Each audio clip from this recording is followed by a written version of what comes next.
I loved him. I loved him even though I knew he was the ghost I was chasing, living proof of the secret that would destroy my life. My whole life had been about exposing the darkness, but his darkness drew me in. It promised a kind of security as dangerous as it was real. They say you can't save a man who doesn't want to be saved, but what if the man you love is the only one who can save you from the monsters he created? I loved the way his silence held a story. I loved the way his touch felt like a promise, but I never knew that the secrets he kept were not just his own. They were mine too, and they would cost me everything. I was a ghost chaser. Not the kind that hunts things that go bump in the night, but the kind that finds what's been lost. My whole life was an endless journey through old paper and forgotten files, searching for answers no one else cared about. It was a quiet life, a world of order and logic, of black ink on white pages. It felt a universe away from the messy chaos of the real world. For years, I'd been obsessed with one particular ghost, the unsolved disappearance of a prominent man named Marcus Thorne. His case had been a mystery that went cold decades ago. The file was thin, the leads were gone, and it felt like a complete dead end. But I had a feeling, a nagging voice in the back of my mind, that there was a piece of the puzzle no one had ever bothered to look for. I spent countless nights in the quiet archives, surrounded by decades of dust and silence, convinced I was on the right path. Then, late one evening, I found it. A simple log entry that had been misfiled, tucked away in the wrong box. It wasn't a smoking gun, just a name and a number that didn't belong. It was the first breadcrumb in a trail of secrets. My heart pounded with that pure, exhilarating rush that only a researcher knows. I was so close. I felt like I was reaching across time to touch a story that had been forgotten. The answer to the mystery, the truth that would finally give this ghost its rest, was within my grasp. I was so caught up in the thrill of the chase, I never considered that the truth could be a weapon. That's when I saw it. A faded black and white photo was clipped to the file, an image that should have been nothing but a piece of history. But among the faces of old men in suits, one stood out. He was younger. His eyes were colder, and he carried a scar he no longer had. My world suddenly stopped spinning on its axis. The man in the photo, the ghost from a past I had no business knowing, was him. The man who had walked into my life with a quiet confidence and a smile that promised safety. The man who was now a part of my story in the most unexpected way. What I didn't know then was that the man I was falling for wasn't just a part of the story. He was the most dangerous secret of all. The atmosphere in the cafe went from tense to terrifying in a heartbeat. He didn't deny it. He didn't even try to pretend he didn't know the man in the photo. His face, so often calm and unreadable, hardened into a mask of cold fury. His eyes, the same eyes I'd found so kind and gentle, looked at me with a chilling emptiness. "Where did you get this?" he asked, his voice low and dangerous. I held my ground, my voice trembling but firm. I explained that it was a document from a cold case I was investigating. I told him about the misfiled log, the small number I found, and how it led me to that single, damning photograph. I watched as his shoulders visibly tensed. Every word I spoke seemed to be confirming his worst fears. My quiet, orderly world had just collided with his messy, violent one. He took a deep breath, and the tension in his body seemed to relax, but the coldness in his eyes remained. He admitted that it was him. He said that the scar I noticed above his eyebrow was a permanent souvenir from that life. "I did a lot of things I'm not proud of," he said, his voice now filled with a deep, weary pain. He was a ghost, not just from a file, but from his own past. My heart didn't just break, it shattered into a million pieces. The man I was falling for, the man who made me feel safe, was a stranger. The trust I had foolishly started to build was gone in an instant. My own voice sounded small and hollow as I asked the question that was tearing me apart inside. Why didn't you tell me?" He looked at me then, his gaze heavy with regret, and said he was trying to protect me. He leaned forward, his eyes pleading with me to understand. "This case isn't just a cold case, Isabella. These people, they don't forgive and they don't forget." He explained that if anyone from that world knew I was close to the truth, they would come after me. His voice was filled with a desperate warning. He told me that by digging up that file, I had just painted a target on my own back. "You have to stop," he said, the words a quiet order. He reached across the table and took my hand, his grip now firm and possessive. His dark eyes looked into mine with a fierce intensity, and I could feel the promise and the threat in his words. "I won't let them find you. I will do whatever it takes to keep you safe." His hand tightened, and a new fear took hold. I was no longer just chasing a ghost. I had become his captive.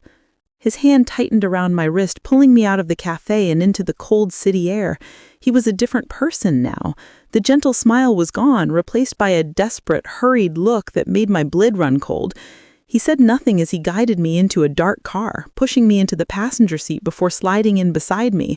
The engine roared to life, and we drove in silence to a quiet, secluded park. He parked the car beneath the thick shade of a giant oak tree and turned the engine off.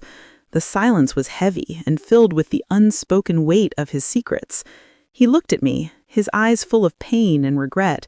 He started, his voice a low, heavy whisper. He confessed that his past wasn't just a history, it was a job.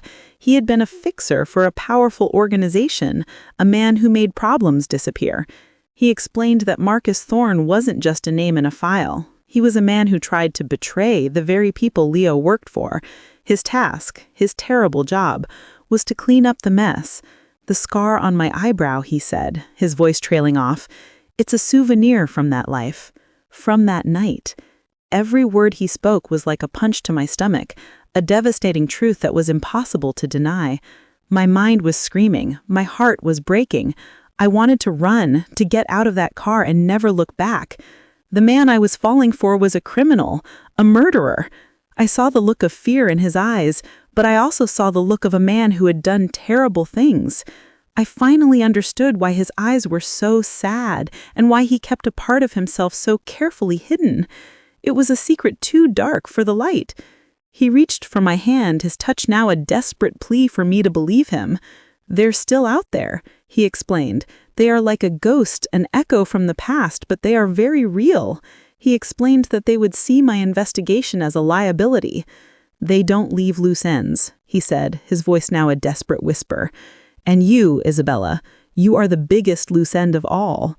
He leaned in, his voice taking on a possessive, dangerous tone. "I'm not letting you go home."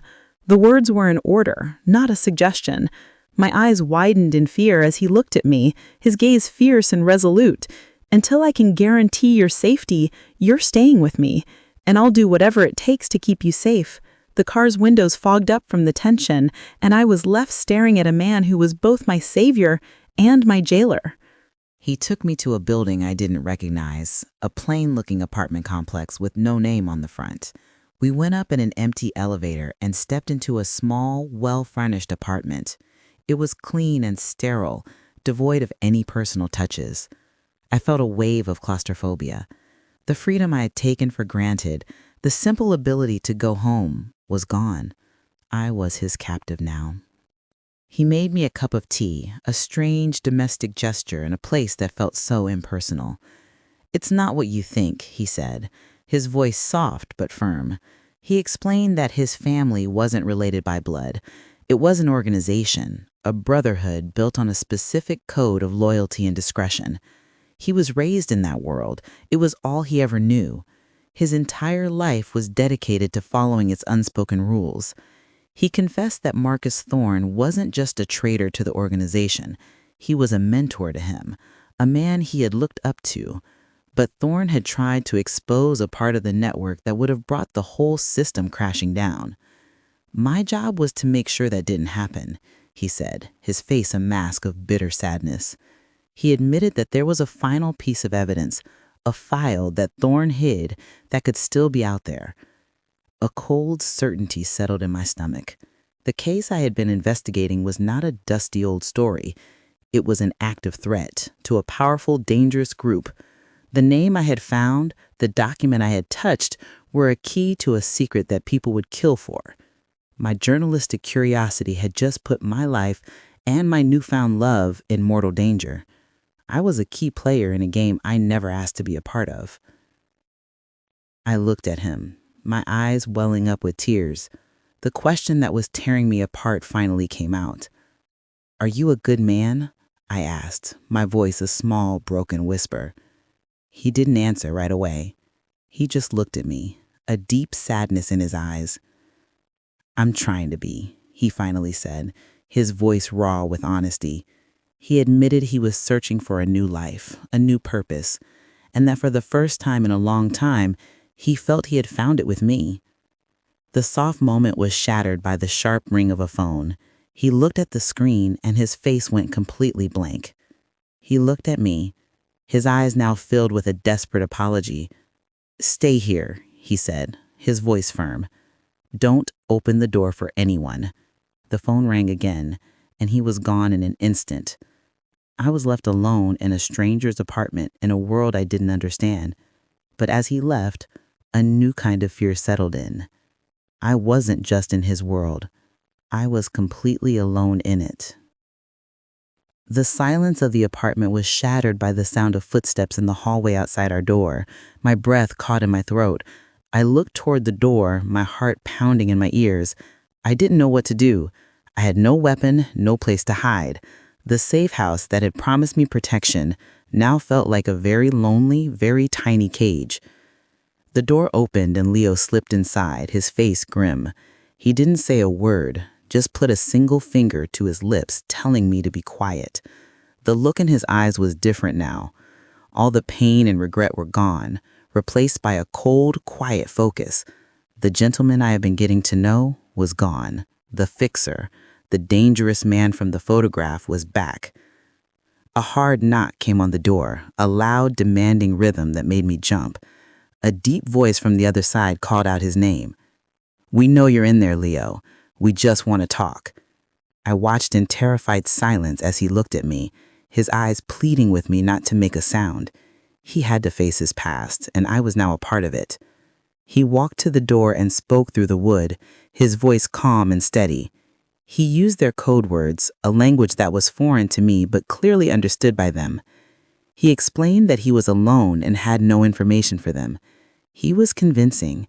After a few more tense moments, I heard the sound of footsteps retreating down the hall. We were safe for now. He collapsed onto the sofa, the tension finally leaving his body. He put his head in his hands, his shoulders shaking with a quiet, bitter emotion. "He thought I was free," he said, his voice raw and filled with self-loathing. "He thought I left that world behind." He looked at me, his eyes now filled with a deep, hopeless sadness.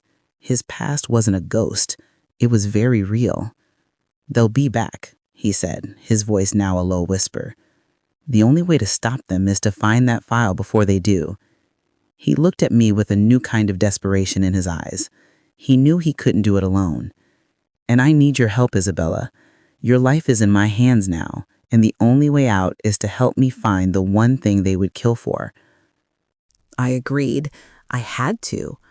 The fear was still there, a constant companion, but it was now overshadowed by a different feeling, a desperate need to survive.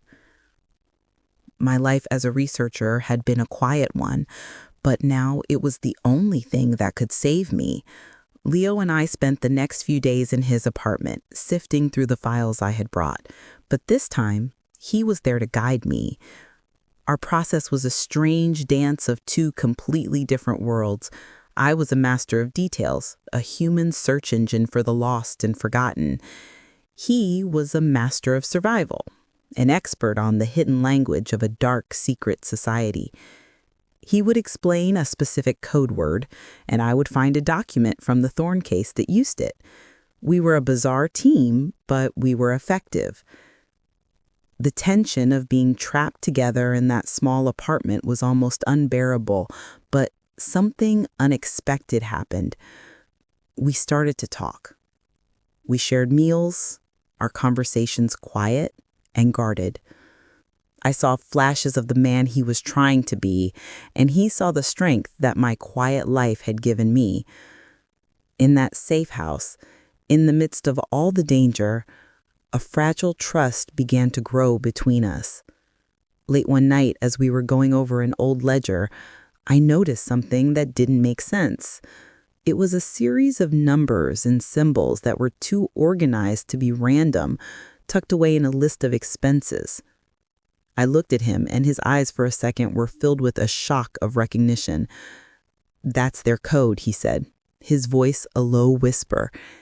"It's a location code." He pulled out a map, his hands shaking slightly as he found the location. It was a place I knew well. It wasn't a warehouse or a secret hideout. The file, the one that could expose everything, wasn't hidden in a secret vault or a remote location. It was hidden in plain sight, in a place no one would ever suspect. Stepping out of the car and back into the city was a jarring experience. The world seemed to have continued without us. People were laughing on the streets, cars were honking, and the city lights hummed with a casual, indifferent energy. But for us, every noise was a warning, every shadow a potential threat. Leo's hand was a reassuring presence on my back, a silent reminder that we were in this together. We walked the familiar route to the public library. My mind raced with questions and fears, but his focus was absolute. He looked at every face we passed, every parked car, his eyes sharp and observant. We weren't just two people on a walk. We were two soldiers on a mission. It was terrifying and exhilarating all at once. The library was a sanctuary to me, but that night it felt like a trap. The silence was too loud, the empty hallways too long. I led him to the nonfiction section, my heart pounding in my ears. The air was thick with the scent of old paper and dust, a smell that once brought me comfort. Now it just felt like a monument to a life I had lost. I walked down the correct aisle, my fingers trembling as I reached for the book. It was an old history text, and I knew exactly which one it was. Leo stood behind me, his body a silent shield, his eyes scanning every person, every corner. I opened the book to the page we had marked on the map. The small, unassuming USB drive was there, just as he had predicted. We had it, the proof, the file, the key to our freedom. We turned to leave, and that's when I saw him. A tall, well-dressed man, standing a few aisles away, was looking directly at us. Leo's body went rigid. I didn't recognize the man, but the way Leo's face hardened told me all I needed to know. This was a ghost from his past, and he saw us. A small, knowing smile spread across his face as his eyes met Leo's. The library doors behind us were now locked, and the building was suddenly filled with other figures I hadn't noticed before. The hunters were here. We had what we came for, but now they knew we were here. We were trapped, with nowhere left to run. A new kind of fear, a mix of terror and hope, settled in my stomach. The file was so close, yet so far away. We had a plan, but getting to it meant stepping back out into the open, a move that could get us killed. Our only chance at freedom was hidden in plain sight, but getting to it would mean stepping directly into the lion's den. Leo's calm facade was completely gone. In its place was a fierce, cold resolve. He grabbed my hand and pulled me, his movements quick and decisive, his body acting on instinct. He knew the building, the hidden pathways, every way to escape. He led me through a staff-only door and into a narrow, dark alley behind the library. The chase was on. We ran through the cold night, the sounds of our footsteps echoing on the empty pavement. I could hear other footsteps behind us getting closer. The fear was a living thing in my chest, a cold weight that made it hard to breathe. But Leo never slowed down. He was a force of nature, a man in his element, and my only job was to keep up. We were no longer two people. We were a single, panicked unit.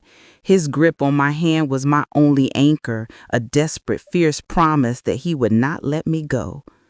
I was no longer afraid of him. I was simply afraid without him. The forbidden love that had started as a quiet feeling was now a desperate bond forged in the heat of survival. Just as we reached the main street, a dark car swerved to a stop in front of us. The window rolled down, and I saw a woman I didn't recognize, but Leo did. She was from his past, a former colleague from the organization. Her face was grim, but she was helping us. "Get in," she said, her voice a low, urgent whisper. It was a lifeline we desperately needed.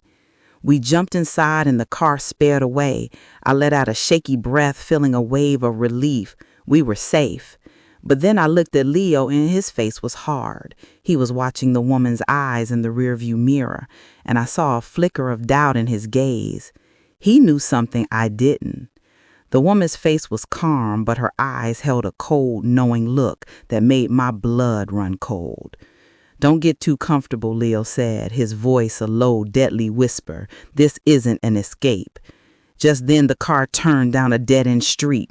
The woman was leading us into a trap. We had escaped the library, but we had walked right into a new kind of prison. We were running from shadows, but the real enemy was standing right in front of us.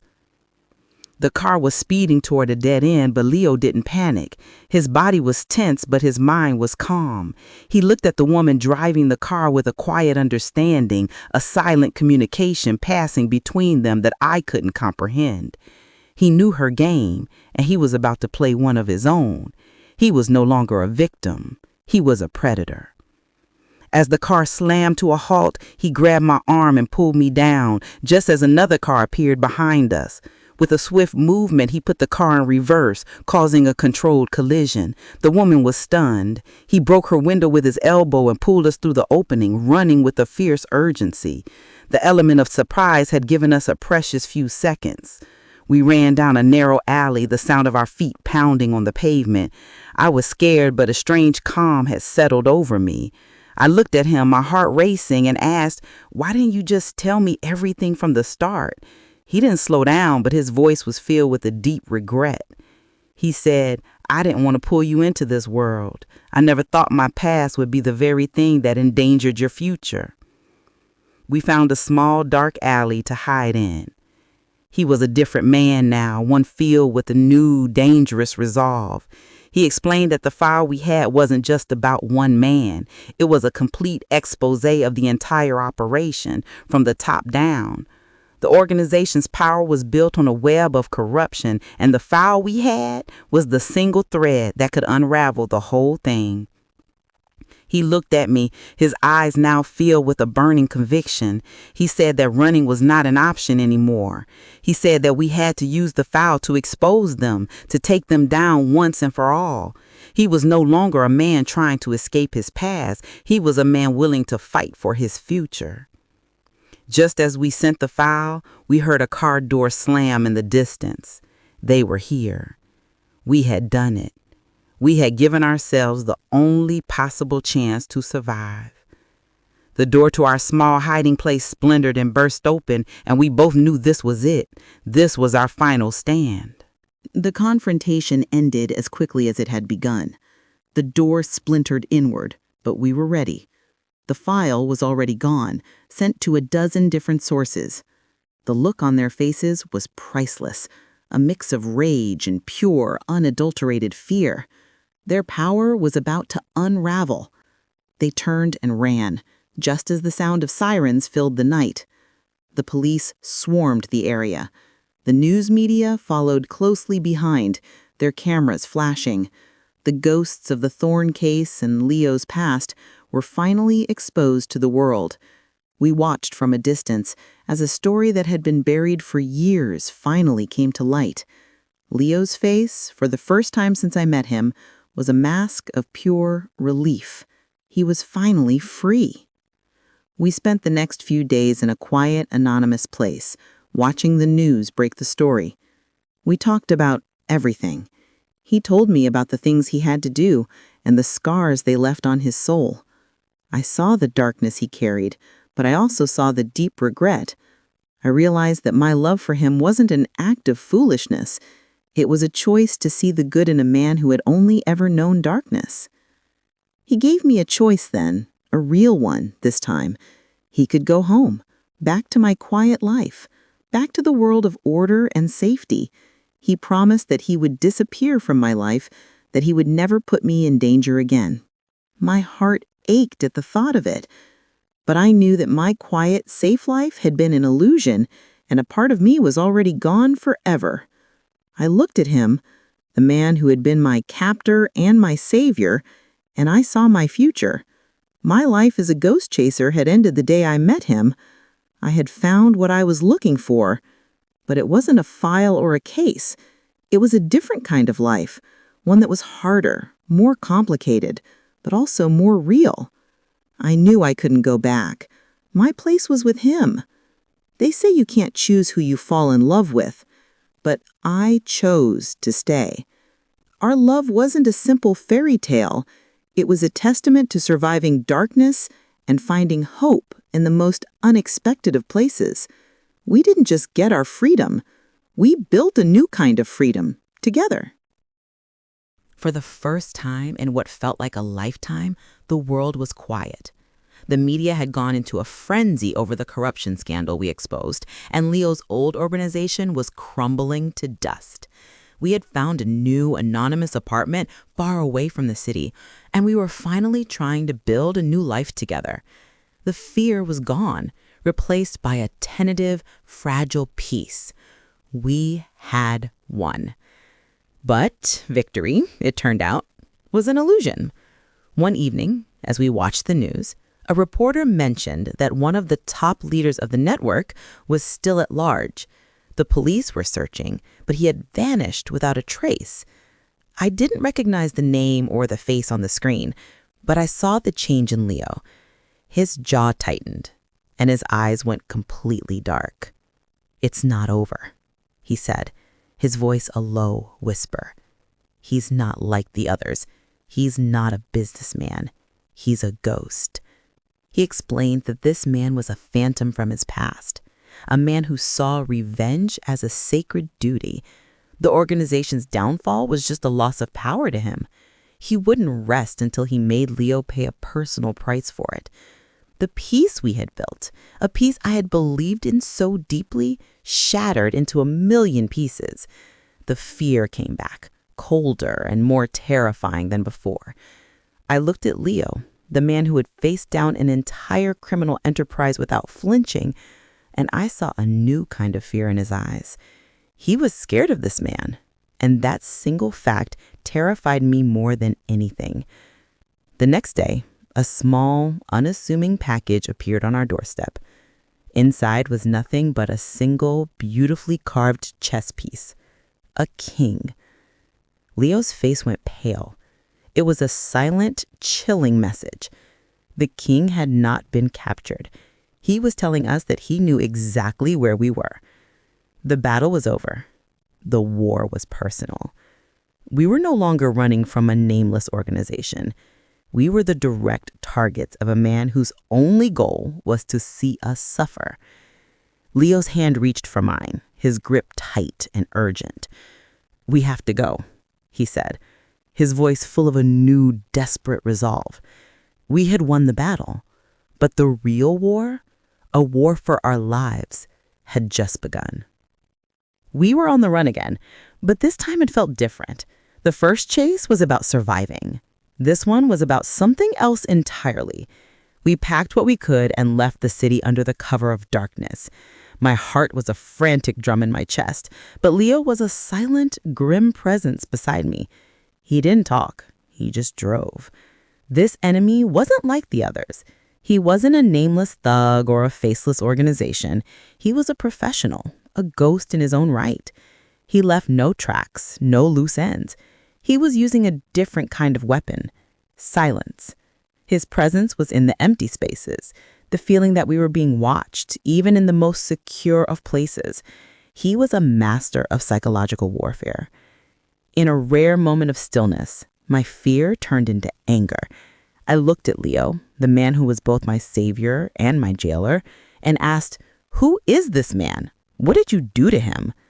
My voice was trembling, but my eyes were firm. I was desperate for the full truth.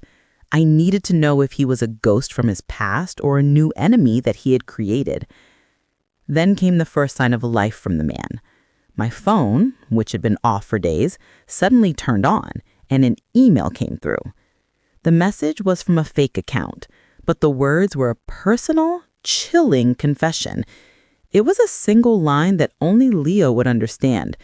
A cold feeling settled in my stomach. The man knew exactly where we were. Leo took the phone from me, his eyes now filled with a deep, hopeless resignation. He finally told me the truth about the man. He wasn't just an enemy. He was a close friend. He was a partner in the organization, someone who Leo trusted more than anyone. The betrayal that came from a friend, a person who knew your every move and thought, was the most dangerous betrayal of all.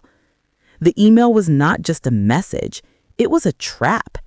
The man on the phone knew our every thought and every move. The building we were hiding in was no longer a safe place. He was not just a ghost from Leo's past. He was the devil himself, and he was coming for us. He arrived, not with an army, but alone, just as Leo had predicted. He stood at the door, a calm, professional look on his face. He wasn't a monster.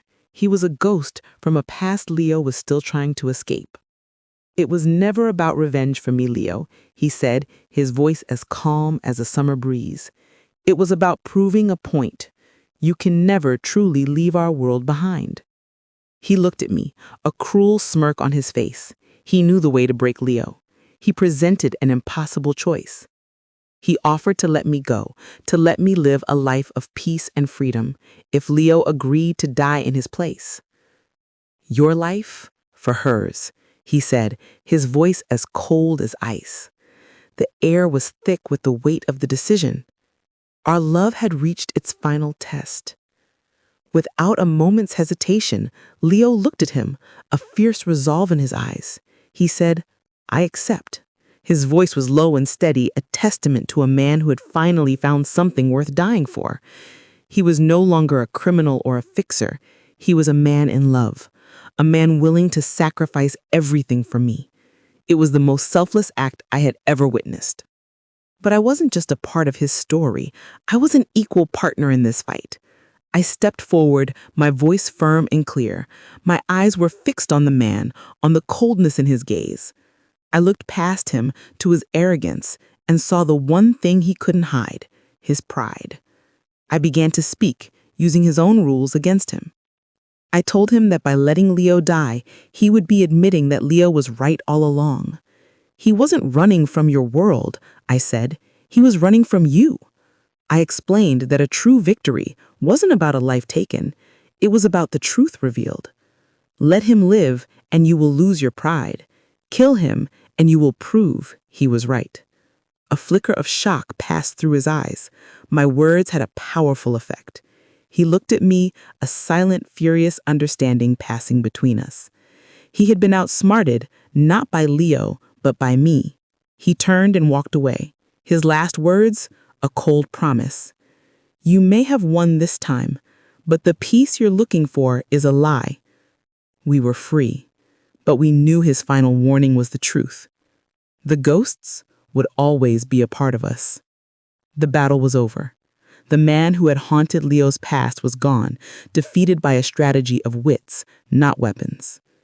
We were safe, our hearts still pounding in our chests, but the fear was slowly receding. We were both exhausted and changed by the ordeal. The quiet that followed the storm was a heavy silence, a moment to truly understand the price we had paid for our freedom. The news broke the story of the fugitives' capture, and the last remaining threads of the criminal network were finally cut. The case that had started as a dusty file in an archive was now a national headline.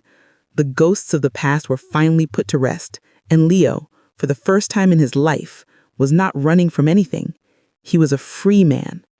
We sat together in a place of quiet solitude, watching the city lights flicker in the distance. He looked at me, a deep sincerity in his eyes. He no longer saw me as a victim or a liability, he saw me as a partner. And I looked at him and no longer saw a criminal. I saw a man who had fought for his honor. Our love wasn't a fairy tale, but it was real. He gave me a choice then, a real one this time. He said that I could go back to my old life, to the world of order and safety I once knew. He said that he would not ask me to stay, and that he would disappear from my life forever. My heart ached at the thought of it. It was the hardest decision I had ever faced. But I had been changed by this journey. My quiet life had been an illusion, and the real world was a place of darkness and light, of danger and love. I knew I couldn't go back. My place was with him. I chose to stay, not out of fear, but because my love for him had become a part of my own story. They say you can't choose who you fall in love with, but I chose to stay. Our love wasn't a simple fairy tale. It was a testament to surviving darkness and finding a new kind of hope in the most unexpected of places. We didn't just get our freedom. We built a new kind of freedom together. For a long time, we lived in a bubble of peace. The media had moved on to the next big story, and the world had forgotten the ghosts of our past. We had a small apartment with a single window that overlooked the quiet street, a new life that felt calm and safe. We were together, and that was all that mattered. But peace, we would soon learn, was not a destination. It was a constant, deliberate choice. We couldn't hide from our past. Every time we went out, we felt the stares of strangers who had seen our faces on the news. We were no longer two people. We were a cautionary tale, a walking, breathing scandal. Leo, in particular, was a different man. The calmness in his eyes was replaced by a deep, weary sadness. He was free, but his mind was not. He was constantly watching his back, every shadow a potential threat, every sudden noise a possible attack. He was a man who had survived a war and could no longer find a way to live in peace. I watched him and saw a new kind of prison. It wasn't a cage or a secret hideout. It was a prison of his own making, a constant need for vigilance and a fear of the past that refused to stay buried. I had believed that our love could heal his wounds, but I was beginning to understand that some scars never truly fade. One quiet afternoon, as we were reading on the sofa, his phone rang with an unknown number. He looked at the screen, and his face went completely blank. He didn't answer it. He just stood up, walked to the window, and threw the phone out onto the street below, shattering it into a million pieces.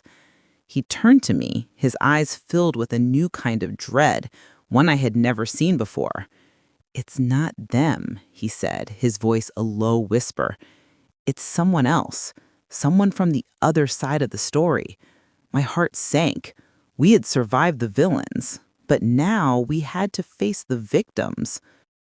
Leo's face was pale, his eyes wide with a fear I had never seen before. He told me the name of the man on the other end of the line, a name that meant nothing to me but everything to him. "He's not a criminal," Leo said, his voice a low, pained whisper. "He's a survivor. He lost everything because of me." He explained that during one of his old jobs, an innocent family got caught in the crossfire. They weren't supposed to be there, but they were.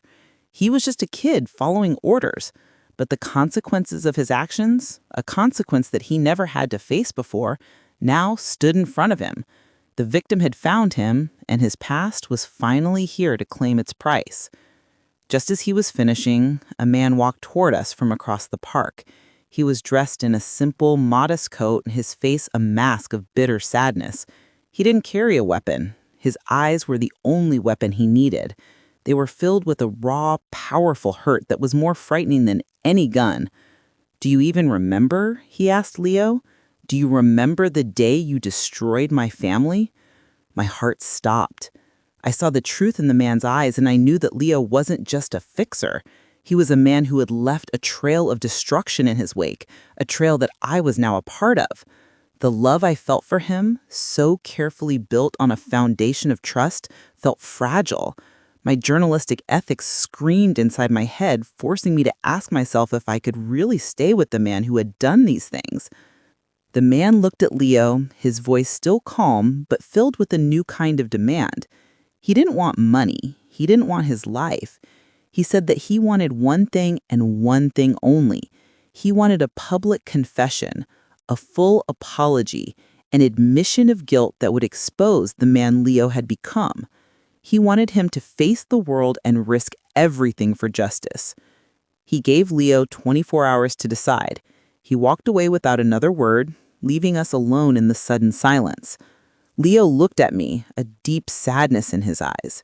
Our new life was on the line, and the only way to save it was to risk everything. He was a man of action, but this was a war he couldn't win with his fists. The only way to save our future was to sacrifice his past.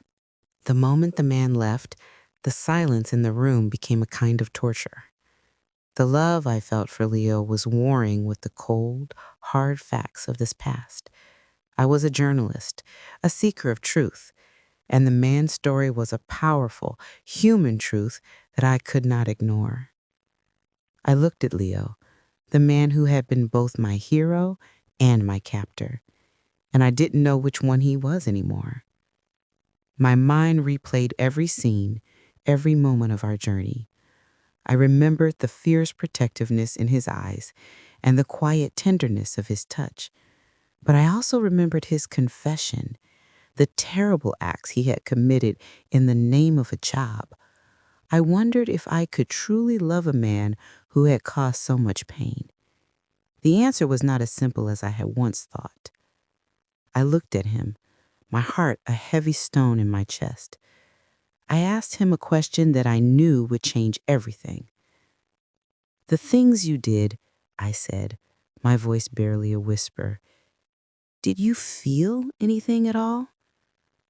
My question was not to judge him, but to understand if he was a monster, a man with no empathy. I needed to know if the man I loved was even real. He didn't hesitate. He looked at me, his eyes filled with a deep, weary sadness. I felt everything. He confessed.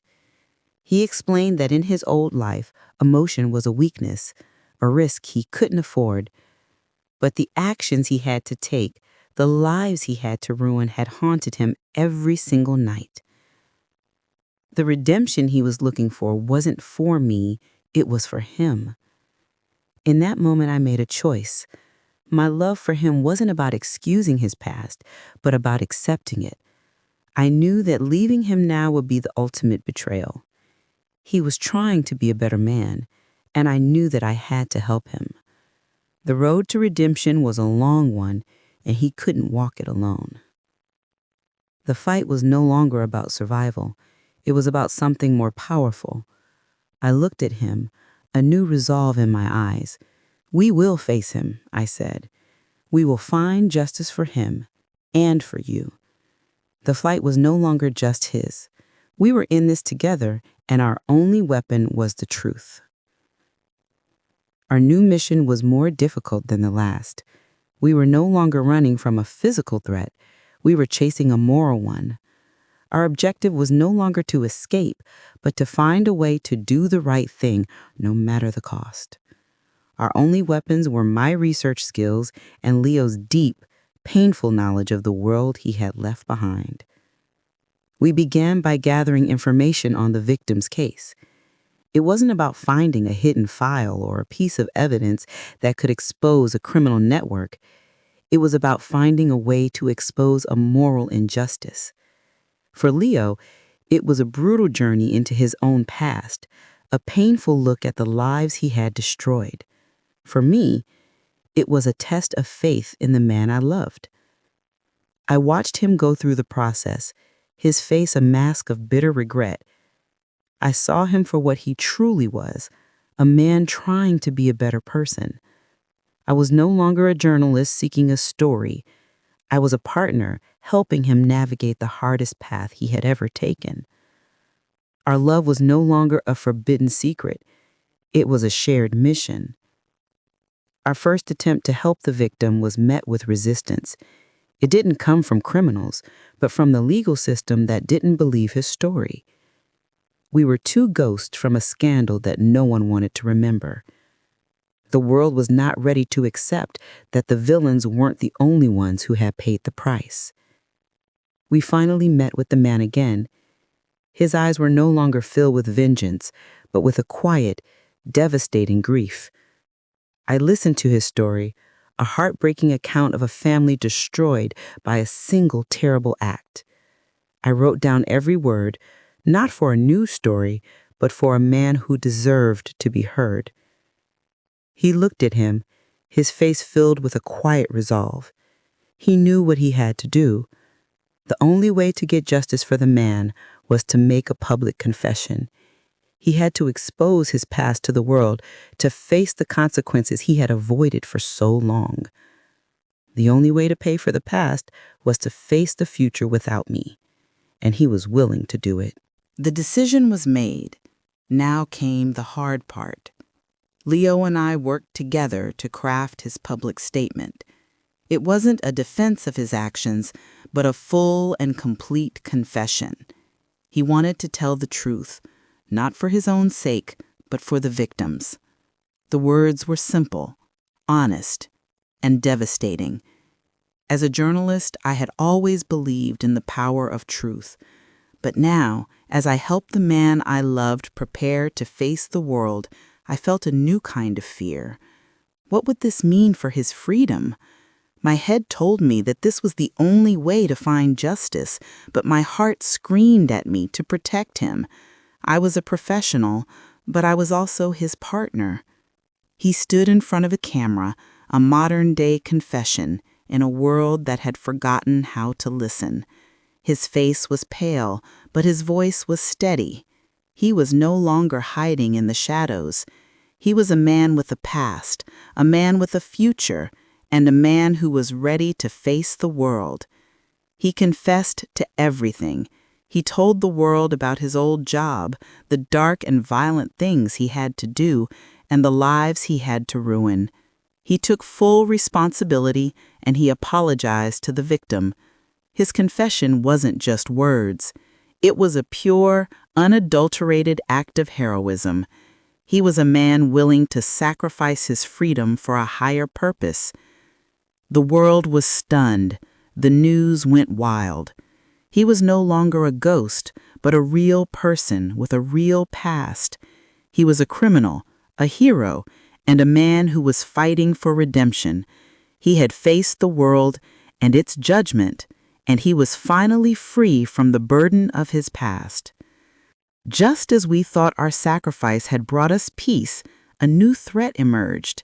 A news story mentioned a name I didn't recognize, a name that was a ghost from Leo's past, a person he had never told me about, a person who had a score to settle. He had faced the world, but the biggest ghost of all was still waiting for him. The ghost from Leo's past wasn't a criminal. She was a woman he had once known, someone whose life he had inadvertently destroyed in the course of his old job. She didn't come to hurt him. She came to talk, to ask him a single question. Was it worth it? She asked, her eyes filled with a lifetime of pain. Leo didn't make an excuse or a justification. He told her the full story, from his time in the organization to his redemption. He didn't ask for her forgiveness. He simply told her that he was a different man now, a man who was fighting to do the right thing. He offered to help her, to make amends for the pain he had caused. I stood beside him, a silent witness to his act of courage.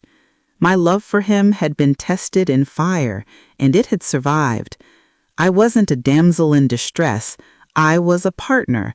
My presence was a promise, a symbol that he was no longer a man alone in his struggle. It was a sign that he had finally found something worth fighting for.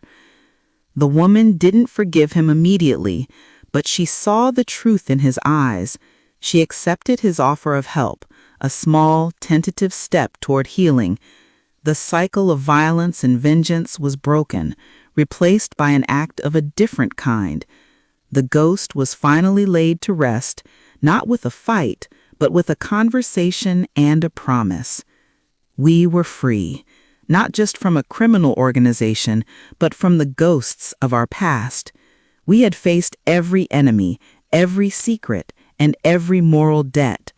Our love had survived the ultimate test, and we were no longer defined by the darkness that had once brought us together. Our story began as a forbidden romance, a spark of light in the darkness, but it quickly became something deeper, something more real. It was a story about truth, about the price of peace, and about the long, difficult road to redemption. Isabella, the ghost chaser, who lived in a world of facts and order, found the man who was the very secret she was searching for. And Leo, the man running from his past, found the only person who would make him face it. Together, they learned that freedom isn't won by running away. It's earned by facing the darkness that lives inside you. They didn't get a fairy tale ending. Their peace was not easy, and it was won at a high price. Leo's redemption was not a single event. It was a journey, a daily choice to be a better man. And Isabella's love for him was not blind. She loved him not despite his past, but because he was a man fighting to break free from it. The final lesson of this story is that freedom and love aren't what you find at the end of the road. They're what you build with every single step.